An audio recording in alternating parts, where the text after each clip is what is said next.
Everybody. सो आज के इस वीडियो में हम लोग डिस्कस करने वाले हैं important current affairs from 9 to 17 of November 2025। अब इस वीडियो को एंड तक जरूर देखिएगा बिकॉज इस हफ्ते में जो भी इंपॉर्टेंट करंट अफेयर्स हुए हैं उसके साथ साथ हम लोग डिटेल्ड एमसीक्यू भी डिस्कस करेंगे। Before starting with that guys, अगर आप लोग लॉ, एमबीए या बीबीए एंट्रेंस एग्जाम की प्रिपरेशन कर रहे हो तो फटाफट से अपनी प्रिपरेशन स्टार्ट कर दीजिए बी एडुकेयर के साथ, जहाँ पे ऑफलाइन लेक्चर्स अवेलेबल है घाटकोपर एंड डोंबिवली ब्रांच में। और इसके अलावा ऑनलाइन लाइव लेक्चर्स के थ्रू आप घर बैठे बैठे अपनी एंट्रेंस एग्जाम की तैयारी स्टार्ट कर सकते हो। तो देरी किस बात की गाइस, फटाफट से अपनी प्रिपरेशन स्टार्ट करिए। हमें इन ऑफलाइन यहाँ पे सेंटर्स में विजिट करिए या फिर आप नीचे दिए गए नंबर पे हमें कांटेक्ट कर सकते हैं। तो चलिए गाइस स्टार्ट करते हैं आज की पहली न्यूज से। Mumbai tops Asia's happiest cities in 2025, जहाँ पे Mumbai Asia's top happiest city हुई है, जहाँ पे 18+ 1000 रेसिडेंट्स का सर्वे लिया गया। Thanks to the culture, community, lifestyle and the street food, Mumbai को हैप्पीएस्ट सिटी माना गया है। इसमें high joy quotient, strong sense of community, growth in happiness, vibrant entertainment and Bollywood scenes and iconic street foods like vada pav and bhelpuri, इन सबको जो है मुंबई को बना दिया है एशियाज हैप्पीएस्ट सिटी। काफी सारे अर्बन चैलेंजेस थे, इसके बाद भी मुंबई ने सरपास किया है cities like Beijing, Shanghai, Singapore and अब ये सोशल एंड कल्चरल फैक्टर्स को स्ट्रांगली इन्फ्लुएंस करता है। नेक्स्ट न्यूज है, सेंटर ने नोटिफाई किया है new deep sea fishing rules for EEZ. अगर हम देखें तो इंडिया ने ये डीप सी फिशिंग रूल्स नवंबर 4 को अनाउंस किए, जहां पे ये पॉलिसी अब बैन करेगा फॉरेन वेसल्स को और प्रायोरिटाइज करेगा फिशर कोऑपरेटिव्स एंड एफएफपीओस को। इंट्रोड्यूस किया जा रहा है digital access passes via the real craft portal for the vessel registration and the real time tracking. ये इंटीग्रेट करता है एमपी डेका एंड एआईसी का फिश कैचेस एंड साथ ही साथ हेल्थ सर्टिफिकेट्स इशू किए जाएंगे ताकि ट्रांसपोर्ट का एंड एक्सपोर्ट का ट्रेसेबिलिटी हो सके। नेक्स्ट न्यूज है, पाकिस्तान ने 27th अमेंडमेंट कर दिया है कॉन्स्टिट्यूशन में, जहां पे ये अमेंडमेंट 8 नवंबर को इंट्रोड्यूस किया गया और इस अमेंडमेंट के जरिए मिलिट्री पावर को एक्सपांड किया गया है, जुडिशियल इंडिपेंडेंस वीकन हो गया है एंड प्रोविजनल ऑटोनॉमी भी कर्ब की जा रही है, जिसकी वजह से मिलिट्री डोमिनेंट स्टेट का फियर है। अगर हम देखें तो ये प्रपोज करता है एक powerful position for the field marshal और the chief of the defence forces, जहां पे कंट्रोल होगा over military intelligence, paramilitary forces while placing the judiciary under the executive control। Critics threaten करते हैं कि इससे डेमोक्रेसी को यहाँ पे हार्म हो सकता है, इलेक्शंस, फेडरलिज्म सबको लेकर के थ्रेटन है। ये बेनिफिट करता है army chief general Asif Munir को और रिमाइंड करता है सिविलियन गवर्नेंस को with the serious implications for India, Afghanistan and for the regional stability as well. Next news है, न्यू गैस डिस्कवरी हमें देखने को मिल रहा है इजिप्ट वेस्टर्न डेजर्ट में हुआ है ये। एंड अगर हम देखें तो lower Bahariya formation with initial production of 16 million cubic feet per day adding to the 15 billion cubic feet to reserves. ये फाइंडिंग्स स्ट्रेंथन करते हैं इजिप्ट की एनर्जी सिक्योरिटी को एंड बूस्ट करते हैं डोमेस्टिक प्रोडक्शन को भी। नेक्स्ट न्यूज है, can India bio economy hit 300 billion by 2030। India की बायो इकोनॉमी 2024 में 150 बिलियन डॉलर्स की है, which is driven by agri biotech, climate resilient agriculture and frontier technologies, जो कंट्रीब्यूट करते हैं for the rural employment and the green growth.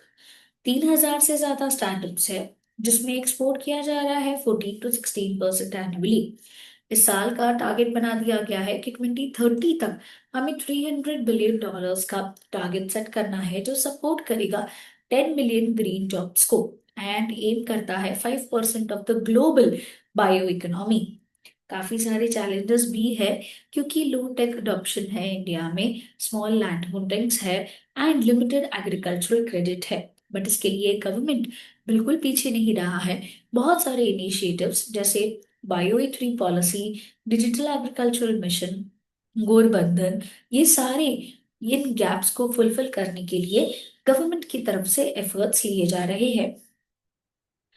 Next news है, India enter कर चुका है ग्लोबल फॉरेस्ट फंड में। इसका मतलब क्या है, चलिए समझ लेते हैं। सो COP30 की मीटिंग ब्राजील में हुई, जहां पे इंडिया ने ब्राजील ने ट्रॉपिकल फॉरेस्ट फॉरएवर फैसिलिटी को ज्वाइन किया। ये ज्वाइनिंग एज ऑब्जर्वर हुई है और एक बहुत इंपॉर्टेंट की स्टेप है क्लाइमेट ग्लोबल डिप्लोमेसी को लेकर के, जहाँ पे 125 बिलियन फंड के रिवॉर्ड्स होंगे for the tropical forest conservation through the result based payment. India ने बैक किया है ये इनिशिएटिव को, while urging developed countries to honor करते हैं climate finance pledges and boost करते हैं emission cuts को।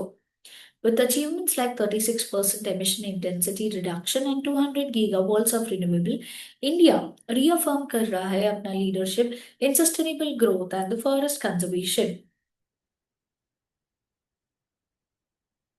नेक्स्ट न्यूज है, गूगल का आर्यनवुड एआई चिप लॉन्च हो चुका है। ये 7th जनरेशन टीपीयू है जो डिलीवर करता है 4x performance, ultra fast parallel processing होगा, स्केलेबिलिटी अप टू 9216 चिप्स पर पॉड होगी। ये डिजाइन किया गया है for the AI training and the real time inference. Anthropic plans to deploy 1 million chips जो सिग्नल करेंगे एक challenge for the NVIDIA and strengthening the Google's cloud position in the AI compute market। Next news है, inside India's first tribal focused genome project. इसको गुजरात ने launch कर दिया है और बन गया है पहला ऐसा स्टेट जो इसने लीड कर रहा है इस प्रोजेक्ट को। इस प्रोजेक्ट को लीड करेगा गुजरात बायोटेक्नोलॉजी रिसर्च सेंटर, जो टैकल करेगा genetic disorders like sickle cell anaemia, thalassemia and G6PD deficiency. ये इनिशिएटिव पार्ट होगा जियोनम इंडिया प्रोजेक्ट का, which is a sequence of 2000 tribal geonyms across the 17 districts, जो create करेंगे genetic reference database ताकि diagnostics को और ज्यादा अफोर्डेबल बना दिया जाए, जेनेटिक काउंसलिंग हो सके एंड टारगेटेड ट्रीटमेंट्स हो सके। नेक्स्ट न्यूज है, national legal service day and access to justice for all. ये इंडिया का कमिटमेंट मार्क करता है for the equal access to the justice under the legal service authority act 1987। इसे implement किया गया 1995 में और ये एक्ट क्रिएटेड है under three tiered legal system, that is NALSA, state and the district legal service authority, जो इंश्योर करेंगे free legal add for the under privileged. इसमें की इनिशिएटिव्स है जिसमें लोक अदालत आते हैं, जहां पे 23.58 करोड़ केसेस ऑलरेडी रिजॉल्व हो चुके हैं। Apart from that LADA CS 7.686 lakh criminal cases disposed है। ये कॉम्प्लीमेंटेड है by the legal awareness programme, fast track and the special courts. Gram Nyayalaya, Nari Adalat and ये मेजर्स इंक्लूड करते हैं to promote justice accessibility, legal literacy, and speedy dispute resolution across India। Next news है, prime minister's visit to Bhutan. कुछ की outcomes हमें देखने को मिले एंड अग्रीमेंट्स भी अनाउंस किए गए, जहां पे during prime minister's visit India and Bhutan ने Punatsangchhu two hydro electric project launch किया एंड अग्री किया कि रेज्यूम किया जाएगा वर्क ऑन 1200 मेगावाट। साथ ही साथ ये प्लान कर रहे हैं for the immigration check post at Hatisar an extended and INR 4000 crore line of credit. Next news है, इंडिया ने अपना रैंक इंप्रूव कर लिया है in the global climate risk index 2025, जहां पे एक रिपोर्ट रिलीज करी गई green German watch during the COP30 Belem Brazil, जहां पे रिपोर्ट क्रेडिट करता है इंडिया के प्रोग्रेस एंड उसके इनिशिएटिव्स को। डिजास्टर रेजिलिएंट इंफ्रास्ट्रक्चर एक बहुत ही बड़ा स्टेप है जो शोकेस करता है इंडिया के growing capacity in the risk mitigation, early warnings and the climate adaptation.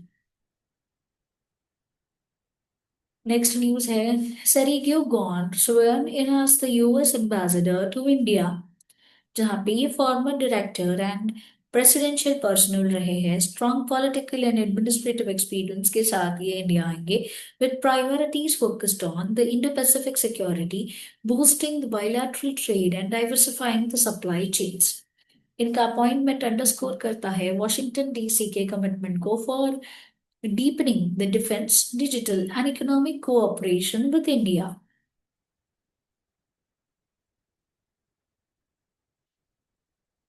Next news है sixth national water awards winners for 2024 announce किए गए, जहां पे महाराष्ट्र जीत चुका है बेस्ट स्टेट का award, followed by Gujarat and Haryana. ये अवार्ड दिए गए काफी सारी टॉप डिस्ट्रिक्ट्स को भी, इसके अलावा institutions, industries, villages, schools etcetera. ये अवार्ड प्रमोट करते हैं इनिश innovative water practices, community engagement and support करता है sustainable development goals of India. Next news है कैबिनेट ने अप्रूव कर दिया है credit guarantee scheme for the exporters, जो ऑफर करता है 20,000 crore rupees in collateral free credit to both MSME and non MSME exporters. ये इम्प्लीमेंट किया गया by the department of the financial services, जहां पे ये स्कीम एम करता है to strengthen the export liquidity, boost the market diversification and enhance India's global competitiveness. Next news है new emblem, new vision. Maharashtra ने अनवील कर दिया है अपना agriculture logo for the motto. अगर हम देखें तो महाराष्ट्र का एग्रीकल्चर डिपार्टमेंट ने अपना new and logo and slogan announce किया, दैट इज शाश्वत खेती समृद्ध शेतकरी, which means sustainable farming and prosperous farmer। After 38 years इसे शिफ्ट किया गया है। इसे चूज किया गया है via state wide public competition with 1700 entries, and ये इनिशिएटिव एम करता है to inspire the confidence, attract the young agri entrepreneurs and blend the traditional farming with the modern innovation. Next news है बाल साहित्य पुरस्कार 2025 अनाउंस किए गए, जहां पे ऑनर किया गया 24 ऑथर्स को अक्रॉस द इंडियन लैंग्वेजेस। ये अवार्ड दिए गए 14 नवंबर न्यू दिल्ली में, जहां पे ये सेरेमनी को प्रिसाइड किया वर्षा दास एंड माधव कौशिक ने as the chief guest. Next news है यूएस ने एंड कर दिया है लॉन्गेस्ट एवर गवर्नमेंट शटडाउन, जो चला टोटल फॉर 42 डेज। ये लॉन्गेस्ट शटडाउन था in the US history. Shutdown rise हुआ था from political stand off over Obama care subsidy funding and the Democrats pushing the Republics resisting. Bill pass किया गया after the 8 Democrat senators crossed party lines, allowing the federal operations to resume through long-term budget issues remain unresolved. The shutdown affected federal employees, IRS services, visa processing, and the national parks as well. Next news है Moody's forecast India as the fastest growing G20 economy through 2027. It is driven by the strong domestic demand, infrastructure investment, diversified exports, and the policy stability. ये report highlight करता है India के robust consumption, resilient exports and neutral to accommodative RBI monetary policy, जो की growth drivers है, position करते हैं India को as a global economic engine amid the slower growth in the advanced and the emerging economies। Next news है Belgium and Netherlands ने jointly host करना है 2026 का FIH हॉकी वर्ल्ड कप। ये होगा 15 अगस्त से लेकर 30 अगस्त, जहां पे 16 मेंस एंड 16 वुमेन्स टीम्स आएंगी इस न्यू ड्यूअल ग्रुप फॉर्मेट में। ये मैचेस जो है ये वेवर एंड एम्स्टर्डम में होंगे। ये historic debate of the para hockey world cup highlight करता है inclusivity, global participation and enhanced fan engagement को। नेक्स्ट न्यूज है बिहार इलेक्शंस जो है ये आउट हो चुके हैं, इसके रिजल्ट्स 2025 में बिहार इलेक्शंस में national democratic alliance, that is NDA, ने एक decisive victory pi for winning 202 out of 243 seats, जहां पे बीजेपी ने इमर्ज किया है as the largest party with 89 seats. JDU ने फॉलो किया है with 85 seats, while Mahagठबंधन led by RJD managed to get 34 seats only. Next news है, Henley passport index 2025 आ चुके हैं। इंडिया का रैंक 85th है एंड सिंगापुर इस डेस्टिनेशन पे, इस लिस्ट पे टॉप कर रहा है। इंडिया ने 85th पोजीशन पे ड्रॉप किया है, offering access to just 57 countries and reflecting a 5 spot decline from the previous year. Next news है, इंडिया ने इमर्ज किया है as the world's 6th largest patent filer. अगर हम देखें, इंडिया ने ओवर 64,000 पेटेंट एप्लीकेशंस किए हैं, which are more than 55% from the registered Indian innovators. ये सर्च करता है in the India's shift from beginning a technology consumer to a creator and filler of the global intellectual property. Factors to इस growth को drive कर रहे हैं are the thriving startup ecosystem, government support, and we can also say the focus which has been shifting for the Atmanirbhar Bharat and Make in India. Next news है, national Gopal Ratna awards 2025 announce किए गए हैं, जहां पे ministry of fisheries, animal husbandry and dairying को honour किया गया है।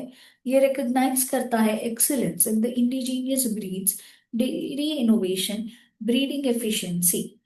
Winners in the farmer and the cooperative categories receive करेंगे 5 lakh rupees and AITs receive करेंगे सर्टिफिकेट्स। आ जाते हैं हमारे करंट अफेयर क्वेश्चंस के ऊपर। फर्स्ट क्वेश्चन है, what triggered the enforcement of the stage 3 of GRAP in Delhi NCR mid November 25? Correct answer है AQI, that is air quality index, reaching the severe levels.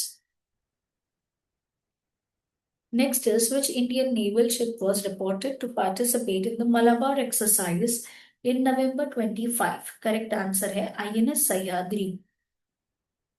Next is, which hydropower project was inaugurated by the Prime Minister Modi in Bhutan? Correct answer है Punatsanga Chu 2 hydroelectric project.